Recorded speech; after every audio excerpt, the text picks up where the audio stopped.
Hello student, good morning. How are you? Teach for class 7th। बच्चों, अब तक हम लोगों ने लेसन सेकंड में वर्ण, स्वर, व्यंजन, उसके भेद, इन सब चीज़ों को पढ़ा और हमारा लेसन सेकंड की रीडिंग और उसका एक्सप्लेन ख़त्म होता है। हम लोग अब आते हैं इसकी एक्सरसाइज पे। तो आज हम लोग इसकी एक्सरसाइज को कंप्लीट करते हैं। इसमें पहला क्वेश्चन है, सही विकल्प पर सही का चिन्ह लगाइए। तो यहाँ पे हमारा का है कि क्वेश्चन है भाषा की सबसे छोटी इकाई है। तो यहाँ पे 3 ऑप्शन दिए गए हैं।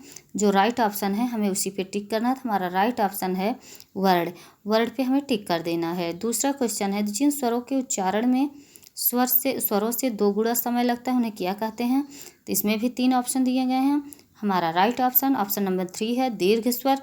हमें दीर्घ स्वर पर टिक कर देना है। ग, आ, ग, ज, फ, ख है, ये सब क्या हैं? यहाँ भी 3 ऑप्शन है। हमारा राइट ऑप्शन आंसर होता है ऑप्शन नंबर 1। हमें पहले ऑप्शन पे टिक करना है। अब क्वेश्चन नंबर 2 को देखिए। निम्नलिखित शब्दों की सहायता से रिक्त स्थान भरिए। हेल्प बॉक्स में कुछ वर्ड दिए गए हैं, इन्हीं में से छाट के हमें इनमें ऑप्शन को फिलअप करना है। देखिए, शब्द पर दर्शाए बिंदु को अनुस्वार कहते हैं, हमें पहले में अनुस्वार भरना है। दूसरा देखो, वर्णों को मिलाना ही वर्ण संयोग कहलाता है।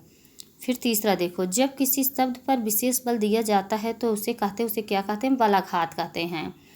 जो शब्द अन्य भाषाओं से आकर हिंदी भाषा में मिल गए हैं उन्हें हम क्या कहते हैं? उन स्वर को आगत स्वर कहते हैं। फिर हमारा आता है क्वेश्चन नंबर 3। निम्नलिखित सारणी में स्वर, व्यंजन, संयुक्त व्यंजन तथा आगत स्वर छाटकर अलग लिखिए। इन सब मिक्स हैं, हमें इन सारणी में से स्वर, व्यंजन, संयुक्त व्यंजन और आगत स्वर को छाटकर अलग अलग लिखना है। तो देखो बच्चों कैसे फिलअप किया गया है, आप लोग भी बुक में ऐसे ही फिलअप कर डालना।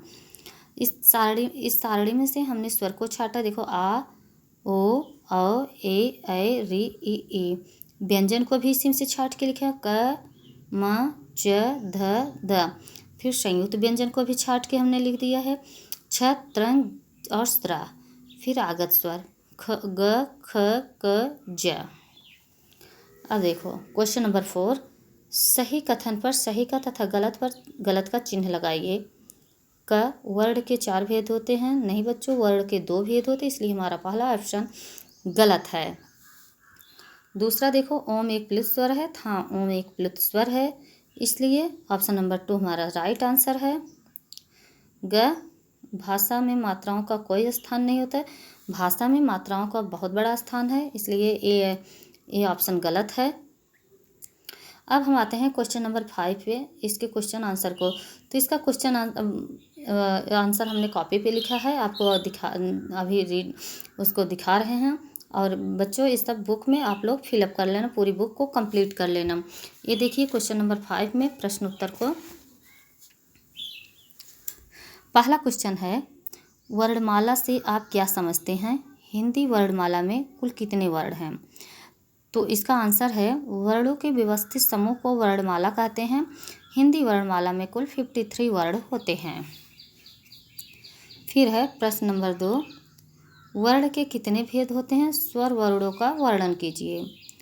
आंसर देखिए, वर्ण के 2 भेद होते हैं। पहला है स्वर, दूसरा है व्यंजन। अब देखो, इसमें पूछा है स्वर वर्णों का वर्णन, इसमें स्वर का वर्णन मांगा है। आप यहाँ पे देखिए लिखा है, जिन वर्णों को बिना किसी अन्य वर्ण के स्वतंत्र रूप से बोला जाता है उन्हें स्वर कहते हैं। कहने का मतलब है बच्चों, स्वर जो होता है हमेशा स्वतंत्र होता है। स्वर वो वर्ण हमेशा स्वतंत्र रूप से बोले जाते हैं। प्रश्न नंबर 3। व्यंजन से आप क्या समझते हैं? हिंदी वर्णमाला में कुल कितने व्यंजन होते हैं?